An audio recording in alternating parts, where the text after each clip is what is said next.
Hati Lice amat tertekan, namun ia masih berbicara dengan nada riang. Masalah apa yang bisa menimpaku? Bukankah aku nih Kaisar Biantang yang berkuasa? Siapa yang bisa berbuat sesuatu padaku? Lagi pula, aku ini luar biasa tampan dan anggun.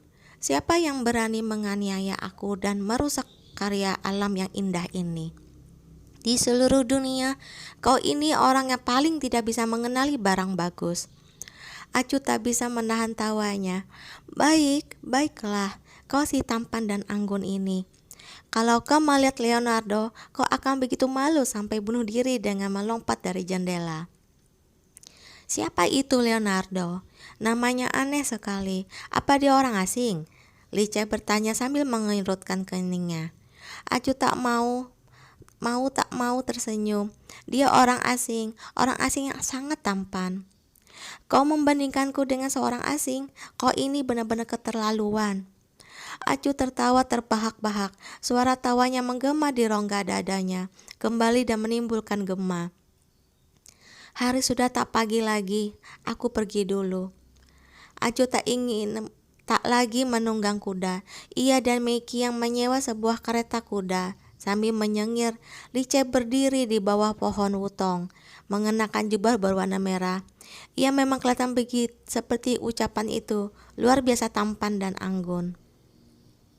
Kiau, hati-hati di jalan ya. Kalau menjelang 30 tahun kau belum kawin, kau boleh pulang mencariku. Acu menaiki kereta, menyingkap tirai kereta dan berkata sambil melambaikan tangannya kepadanya. Seperti katamu, aku pasti akan sudah kawin sebelum umur 30 tahun. Kereta kuda berjalan semakin jauh. Tirai kereta yang hitam akhirnya ditutup, perlahan-lahan menghilang di ujung jalan pohon wutong yang meranggas. Yang mulia, apakah kita perlu mengirim orang untuk melindungi Nona Chu? Untuk waktu yang lama, Sundi menggumam pada dirinya sendiri di sampingnya. Sekarang ia baru bertanya dengan suara rendah. Tak perlu. Lice menggeleng dengan perlahan, lalu berbalik dan langsung berjalan ke arah gerbang kota. Setiap orang mempunyai kekuasaan untuk memilih kehidupan yang diinginkannya. Kiau, pergilah. Pertempuran Du dan Jiang berlangsung selama 42 hari, menyerang dan menduduki Nanjing, Shanghai, Wuhan, dan kota-kota besar lainnya, dan juga 2 provinsi, yaitu Jiangsu dan Anhui, serta sebagian besar provinsi Zhejiang hingga Jiangxi, seluruh provinsi Hubei dan Fujian. Setelah itu membebaskan seluruh Huadong dan bergerak menuju daerah Huan dan Qinan, dan menciptakan kondisi yang penting. Sinar mentari senja menyinari halaman. Lembayung senja di cakrawala merah menyala. Permukaan tanah yang disinarinya bagai terbakar. Bahkan pohon beringin tua pun diselimuti cahaya merah. Sudah 6 bulan, udara semakin panas. Walaupun rumah ini menghadap ke Danau Jialing, hawa panas musim panas masih sulit menghilang. Baiklah, Nona sudah bercerita sampai mulutnya kering. Kalian semua sudah tahu bahwa kalian menunggu Nona. Miki yang keluar sambil membawa sebuah mangkok porselin biru putih. Ia mengenakan pakaian yang sejuk, lengan bajunya disingsingkan sampai ke lengan. Sambil berbicara ia memanggil, Supreme S, siapa yang mau? Begitu mendengarnya, Jingjing langsung melompat sambil bertepuk tangan, lalu bersorak, "Oh, ada Supreme." Setelah berbicara, ia segera berlari ke dapur dan membantu menuangkannya ke mangkuk, lengkap dengan sendoknya. "Nona, aku memakai es di ruang bawah tanah untuk mendinginkannya. Sangat menyegarkan. Anda cicipilah." Setelah keluar dari kota Raja Tang, Acu tak memperbolehkan Mi Qiang memanggilnya Daren lagi. Tadinya ia ingin Mi Qiang memanggilnya kakak, namun Mi Qiang memati-matian menolak. Oleh karenanya ia terpaksa memanggilnya Nona. Sinar mentari senja sangat hangat. Acu sama sekali tak tahu bahwa Mi Qiang dan lainnya sangat takut pada panas. dibandingkan dengan musim panas di abad ke-21. Musim panas di sini paling-paling hanya terhitung musim semi atau musim gugur saja. Namun, sup premix yang benar-benar enak, mau tak mau harus diminum. Gigi, bukankah di tempat itu ada pesawat terbang? Kenapa tak langsung terbang saja? Kenapa mereka berkeras harus menyeberangi sungai dengan perahu kecil? Seekor kupu-kupu terbang mendekat, mengitari bunga lili merah di halaman itu. Acu duduk di bawah pohon beringin. Ia mengenakan baju berwarna biru muda yang dihiasi bunga-bunga kecil. Di bawahnya ia memakai rok berwarna putih beras, sangat sederhana namun anggun. Sambil meminum sup ia berbicara, Duoji, terangkanlah pada Pingan. Duoji mengeritkan keningnya dan berpikir, menaruh mangkoknya. Lalu dengan sangat mantap berkata, menurutku pesawat terbang itu tentunya sangat langka, sangat berharga. Marsekal Jiang didukung oleh negara-negara barat besar punya angkatan udara, karena Marsekal Mao tak punya dukungan kekuatan negara asing. Sudah bertempur sepanjang tahun dan tak punya kota besar untuk dijadikan pangkalan. Kalau perlengkapan perangnya tak berkembang, hal ini sangat normal. Oleh karenanya dia seharusnya tak punya pesawat terbang dan juga tak punya angkatan udara sendiri. Acu meminum sup rem di dalam mangkok. Sebuah sensasi dingin masuk ke dalam jantung dan paru-parunya. Sangat sejuk. Sambil tersenyum ia berkata, perkataan Duoji sangat benar. Saat itu, kekuatan produktif masyarakat belum berkembang. Marsekal Mao tak punya angkatan udaranya sendiri. Hal ini adalah sebab penting kenapa di awal peperangan jatuh cukup banyak korban. Tiba-tiba, Ping An menggeleng dengan sikap puas diri dan menghela napas. Gigi, Tiongkok yang kau ceritakan itu benar-benar lihai, seperti cerita dongeng. Bisa terbang ke angkasa dan punya meriam yang bisa meledakkan rumah. Kalau mereka datang dan memerangi Kimeng kita, mereka bisa mengirim pasukan artileri dan mengalahkan kita dengan telak. Pasukan besi Dakia, pasukan elang hitam Yanbei, semuanya bukan tandingannya. Yang diceritakan Gigi itu hanya cerita, mulut kecil jinjing merah tua. Sambil minum sup ia berkata, di dunia ini mana ada hal begitu menakutkan. Acu tak berbicara, hanya tersenyum dengan tenang. Mekiang pun memberinya semangkok sup lagi, tapi ia tak dapat meminumnya dan hanya memeganginya di tangannya. Rasanya yang sejuk menembus ujung-ujung jarinya dan menyebar ke sekujur tubuhnya, sangat nyaman. Hal ini belum dapat dipastikan. Duoji menggeleng-geleng dengan agak bimbang ia berkata, 300 tahun yang lalu di Kimeng kita tak ada kapal besar, di laut tak ada perang air. Tapi sekarang rombongan pedagang kita dapat menggunakan kapal untuk pergi ke negara-negara asing yang amat jauh. Sedangkan kalau bicara mengenai barang-barang dari besi, 500 tahun yang lalu, leluhur kita masih menggunakan senjata-senjata dari perunggu untuk berperang. Pedang sangat rapuh. Orang masa itu mana bisa membayangkan bahwa sekarang kita dapat membuat pedang besi sepanjang 3 ci. Selain itu, kalau kita bicara tentang kertas dan kain, orang tak dulu menulis di prasasti batu dan menggunakan bilah-bilah bambu untuk membuat gulungan buku, menggunakan kulit binatang untuk pakaian. Tapi sekarang, oleh karenanya, teknologi tak henti-hentinya maju. Mungkin setelah beberapa ratus tahun atau berapa ribu tahun, benar-benar akan muncul pesawat yang bisa terbang di angkasa seperti yang dikatakan Nona itu, dan dapat meledakkan sebuah rumah dengan meriam. Hal ini masih tak dapat diketahui. Mendengarnya, Acu tiba-tiba merasa girang. Dengan pandangan penuh pujian, ia memandang Duoji lalu berkata sambil tersenyum, pemikiran Duoji sangat dalam. Duoji sehari-hari seperti seorang dewasa kecil, tapi di hadapan Acu pemalu, ia menggaruk-garuk bagian belakang kepalanya, tersenyum ketololan lalu berkata, Nona, aku masih meragukan beberapa hal. Dengan tertarik Acu memandangnya. Katakanlah. Pertama-tama, menurut pendapatku, cara kerja Maryam itu dibandingkan dengan bom api yang Gigi buat di NB bertahun-tahun yang lalu agak mirip. Dengan petasan yang kami beli di pasar juga sangat mirip. Apakah di antara mereka ada hubungannya?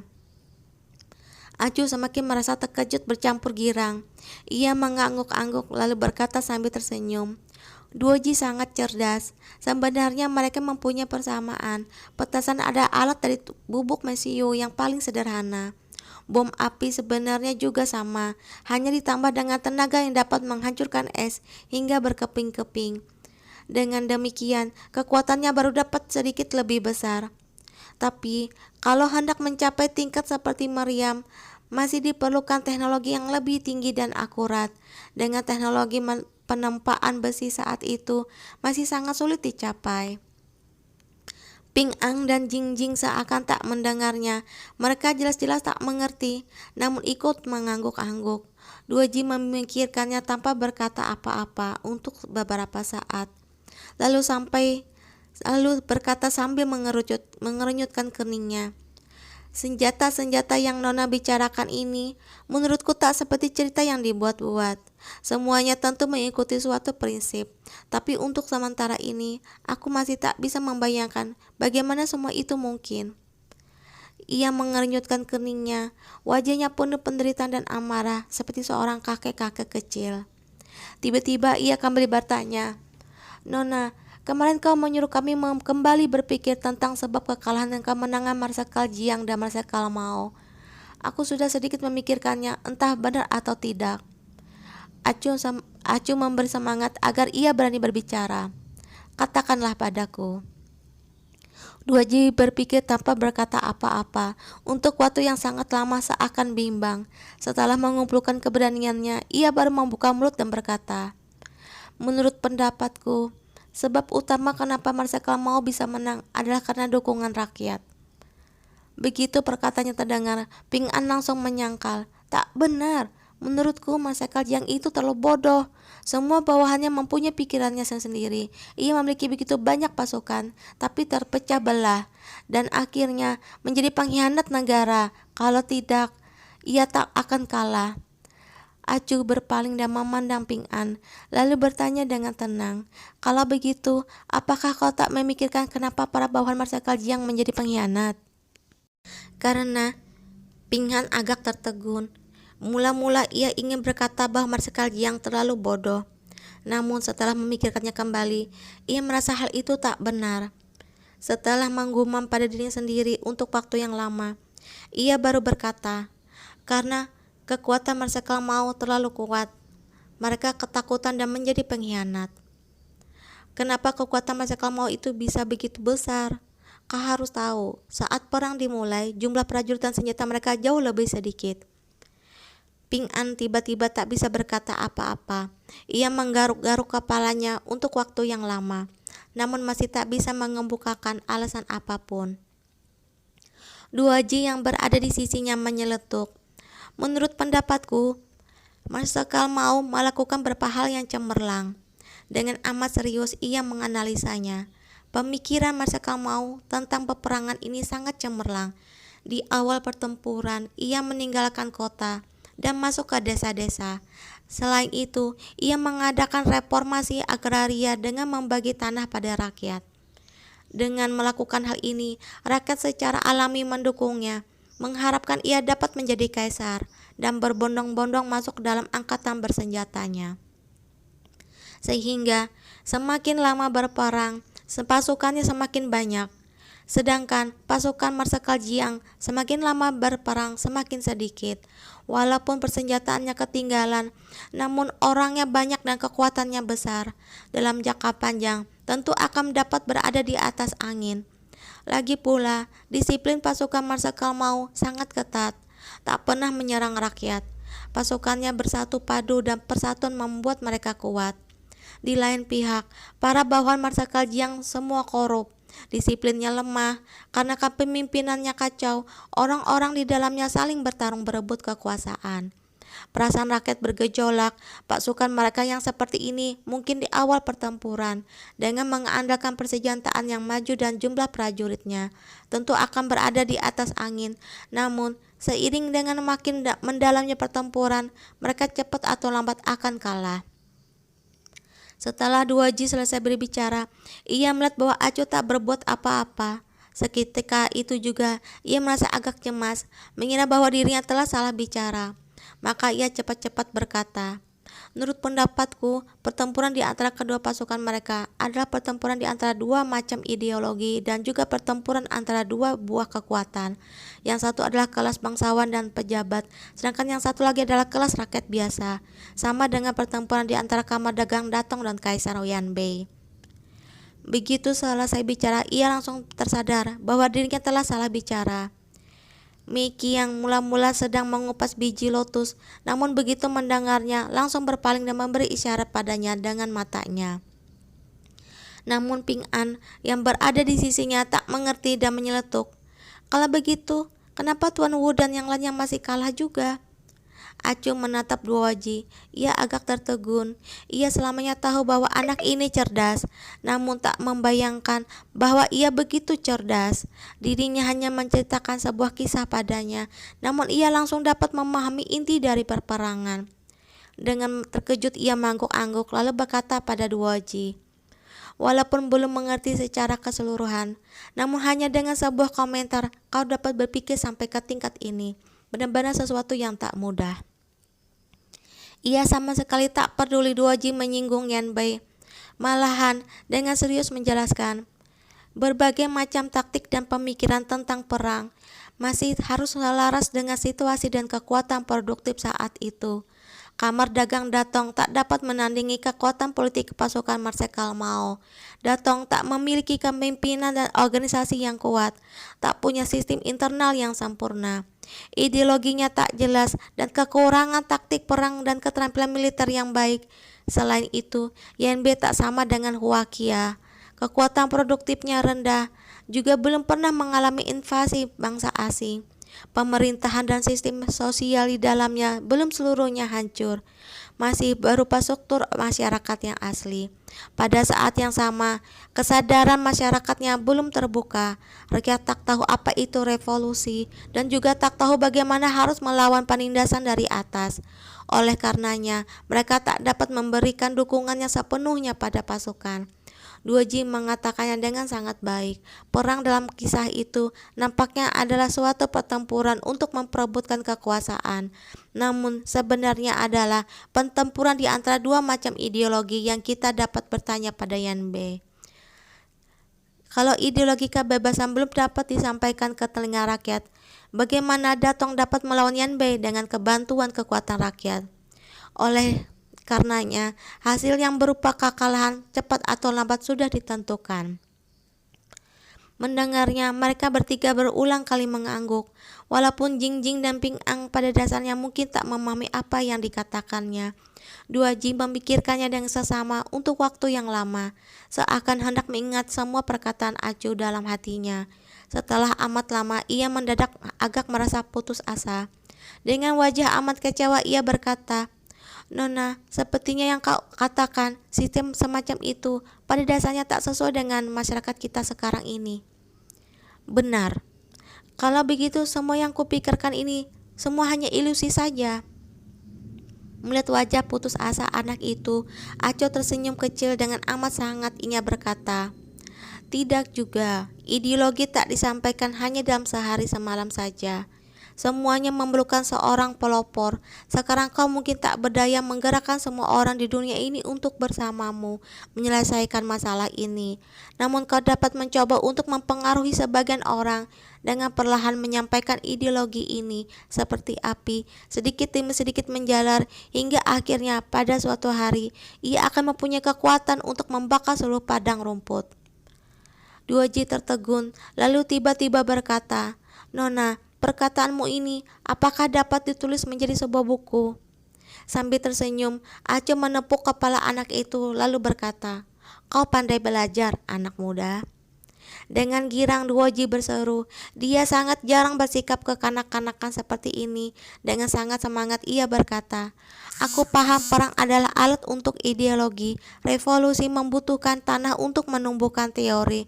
Kalau masyarakat hendak maju, sebelumnya harus ada seseorang yang menyebarkan ideologi itu.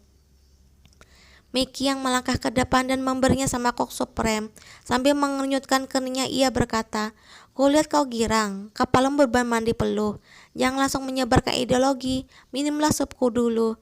Kalau sudah hangat, kau akan menyanyiakan jerih payahku. Mendengarnya semua orang serentak tertawa. Wajah Duoji yang ganteng agak memerah. Dengan amat jengah ia duduk.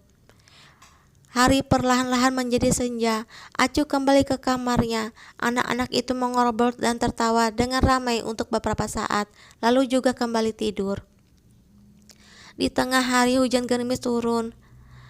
Acu bersandar pada ambang jendela, memandangi rintik-rintik hujan yang terus turun di luar. Ia melihat bahwa lentera di kamar Duoji masih terang. Mau tak mau ia tersenyum. Dalam sekejap mata, 1,5 tahun sudah berlalu. Saat meninggalkan kota Raja Tang hari itu, sebelum pergi jauh, ia telah disusul oleh anak-anak yang tinggal bersamanya di Wisma Mihe itu. Mau tak mau ia harus mengajak mereka pergi bersama. Karena membawa anak-anak itu, Acu mencampakkan impiannya untuk berkelana ke berbagai tempat. Setelah tiba di perbatasan selatan Biantang, ia mencari sebuah kota kecil yang pemandangannya indah dan cukup tenang untuk ditinggali. Cuaca di sini sejuk, kehidupan tenang, karena jaraknya amat dekat dengan Gunung Mei, tempat pemakaman keluarga Kekaisar Biantang. Keamanannya pun amat baik, jarang ada perampok. Selain itu, tempat ini adalah kampung halaman tokoh intelektual Biantang, Tuan Chen Mobai. Seluruh rumah leluhur Tuan Chen berada di sini. Atmosfer pendidikan sangat kental. Para pelajar yang hendak menempuh ujian sering terlebih dahulu datang mengunjungi Tuan Chen dan sekaligus bertamasya di alam dan tempat-tempat bersejarah di kota kecil ini. Kota ini sudah lama disebut kota Kyopo. Setelah Acu datang dengan membawa beberapa orang, ia membeli sebuah penginapan kecil yang menghadap danau untuk dikelola. Pertama, untuk mengelabui orang, bagaimanapun juga, seorang wanita lajang yang membawa seorang anak pelayanan 3 orang anak dan hidup tanpa melakukan apa-apa agak terlalu mencolok. Kedua, sebenarnya ia ingin mencari sesuatu untuk dikerjakan. Kalau setiap hari hanya makan tidur saja, ia akan merasa lebih bosan. Walaupun ia tak melakukannya untuk mendapatkan keuntungan, namun karena sistem manajemen gaya baru Acu dan standar kebersihannya yang tinggi, ditambah lagi dengan situasi geografis yang unggul, penginapan pelajar itu tak nyana perlahan-lahan menjadi terkenal di tempat itu.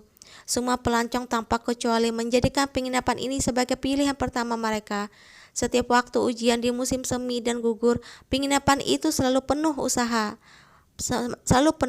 Usaha mereka sangat maju. Waktu berlalu dengan amat cepat. Ketika menyisir rambut di pagi hari, Acu mendadak menemukan beberapa helai rambut keperakan di pelipisnya. Mickey yang menggumam pada dirinya sendiri, berkata bahwa hal ini disebabkan karena dirinya tak makan dan tidur dengan baik. Acu tersenyum kecil ketika ia berpaling. Ia melihat bahwa di pelipisnya yang satu lagi juga ada beberapa helai rambut keperakan. Tubuh ini tak dapat ditahan untuk menjadi tua. Walaupun sekarang ia baru berusia 21 tahun, namun banyak tahun yang penuh kesibukan dan peperangan. Berulang kali berkelana di dunia yang penuh es dan salju. Di usia muda, menerima penderitaan seperti ini membuat tubuh mudanya secara prematur terserang berbagai macam penyakit. Beberapa luka lama setiap kali hari memendung ataupun hujan selalu menimbulkan rasa sakit yang menusuk tulang. Sendi-sendi lututnya seakan penuh salju, selalu sedingin es. Di sudut-sudut matanya mulai muncul kerutan. Semangatnya pun semakin lama semakin berkurang. Sedikit capek saja membuatnya ingin tidur kelelahan. Tak nyana, ia berubah menjadi seorang berpenyakit kronis. Sepertinya setiap bagian tubuhnya bermasalah. Demam tipes sepertinya hampir setiap bulan melandanya. Ia begitu lama terbaring di ranjang, menanggung siksaan penyakit, sampai dirinya meragukan apakah tubuh ini miliknya atau bukan. Ia merasa bahwa dirinya bagai boneka yang dicabik hingga koyak, hampir hancur berkeping-keping. Untung saja kehidupannya sedikit demi sedikit menjadi tenang. Tak ada lagi peperangan bersimbah darah. Tak ada lagi kematian yang brutal. Tak ada lagi intrik dan permainan catur yang aneh dan tak bisa diselami. Hatinya akhirnya menjadi tenang, bagai air danau yang tak bisa dikejutkan oleh gelombang besar. Setahun lebih ini ia sangat jarang mencari tahu tentang kabar di luar. Tapi karena ia membuka penginapan di mana orang datang dan pergi, ditambah lagi dengan hal-hal yang menarik perhatian anak-anak, ia selalu dapat mendengar berbagai macam kabar. Misalnya tentang masalah pernikahan tuan muda keempat keluarga Yuen dan putri tertua Nalan di Huaisong. Kabarnya setelah Yuan Yu pulang dari Dakia, dengan amat terus terang ia mengangguk dan menyetujui pernikahan itu. Tapi ketika para menteri Dakia bertepuk tangan untuk merayakannya, tuan muda Yuen justru mengeluarkan selembar surat pengumuman pernikahan yang menyatakan bahwa dirinya sudah memiliki seorang istri sah di Qinghai. Karena telah menerima ajaran dari luarnya bahwa seorang istri yang telah berjalan kesusahan bersama suaminya tak boleh dicampakkan. Kalaupun putri tertua Nalan menikahinya, ia hanya dapat menjadi selir, dan kalau melahirkan anak-anak, anak itu mungkin hanya akan dibesarkan sebagai anak selir. Hal ini benar-benar menimbulkan 1000 gelombang. Seketika itu juga duta besar Huaisong marah besar. Namun masalah yang mula dapat menimbulkan gelombang raksasa di Qimeng ini di bawah siasat politik Yuan Yu yang cemerlang tenggelam dalam air bagai sebutir batu saja. Bahkan gelombang air pun tak muncul dan semuanya berlalu dengan tenang. Setelah itu, Pangeran ke-7 Xiaoche di bawah dukungan penuh Menteri Perang Yuan kembali dari Beijing, sekaligus membawa pulang lebih dari 500.000 pasukan kavaleri pilihan Beijing, membuka wilayah perbatasan yang luas dan memadamkan pemberontakan di perbatasan. Bersama Yuan Yu, mereka berduet untuk saling mendukung dengan sebuah lompatan menghancurkan kekuatan politik Zhao yang luar biasa dan berdiri dengan sama tinggi di istana Dakia. Namun hari-hari Yanbei tak begitu baik. Biantang menutup jalan air di perbatasan selatan, sehingga perdagangan di antara Huaisong dan Yanbei terhenti. Akan tetapi untuk sementara ini Yanbei masih tak punya kekuatan untuk berperang dengan Biantang. Bagaimanapun juga serangan menjepit Qinghai dan Dakia saja sudah membuat Yanbei sangat kesusahan. Untung saja sekarang Zhao yang sedang sibuk berebut kekuasaan dengan Zhao Ce. Kekuatan militer di gerbang Yanming sudah jauh lebih mundur dari sebelumnya. Dan dalam waktu 1,5 tahun, serangan yang relatif besar hanya sekali dilancarkan. Namun mereka hanya tinggal 2 hari saja di gerbang Longyin. Sebelum pertempuran dihentikan, jelas bahwa mereka hanya sekedar unjuk gigi saja. Sesuatu situasi aneh sulit diterka, penuh liku-liku. Mungkin Zhao Yang pun mengerti kalau tak ada ancaman seperti Yanbei ini, pasukan Qinghai Yuan Yu akan langsung menerobos gerbang Longyin dan menyerang ibu kota Dakia. Saat itu, dengan hanya mengandalkan pasukan barat daya, ia akan berdaya melawan Zhao Ce dan Yuan Yu berdua. Oleh karenanya, sedikit banyak tak nyana dirinya dan Yan Kun telah menjadi sekutu. Peristiwa-peristiwa di dunia ini benar-benar membuat orang takjub. Tapi hanya yang paling suka dibicarakan oleh para penyair adalah pernikahan besar-besaran Kaisar Yanbei, Yan Kun. Di saat tahun baru, tahun sebelumnya, di istana Shofang, Yan Kun menyelenggarakan sebuah pesta pernikahan yang amat besar, sekaligus memperistri 18 anak perempuan menteri-menteri penting. Mereka semua dinikahi sebagai selir. Di belakang istana Shofang didirikan sebuah istana belakang yang mewah. Pesta pernikahan diselenggarakan selama 18 hari. Seluruh rakyat Yanbei secara bergantian pergi ke istana Shofang untuk mengucapkan selamat. Sebuah pesta yang luar biasa agungnya, membuat orang menghela napas penuh kekaguman. Pada hari kedua pernikahan agung itu, istana nada di Gunung Louri akhirnya selesai dibangun. Orang Yanbei yang beruntung dapat melihat istana ini menggambarkan semua hal yang menakjubkan yang mereka lihat di sana. Para sastrawan dan penyair pun menulis begitu banyak syair untuk memuji istana yang indah ini. Kabarnya, istana nada di Gunung Lauri didirikan di udara, didirikan di atas tebing dan jurang yang curam. Di bawahnya mengalir sebuah mata air panas, mempunyai taman bunga pancawarna yang melayang di angkasa. Oke teman-teman, kita lanjutkan lagi besok ya. Assalamualaikum warahmatullahi wabarakatuh.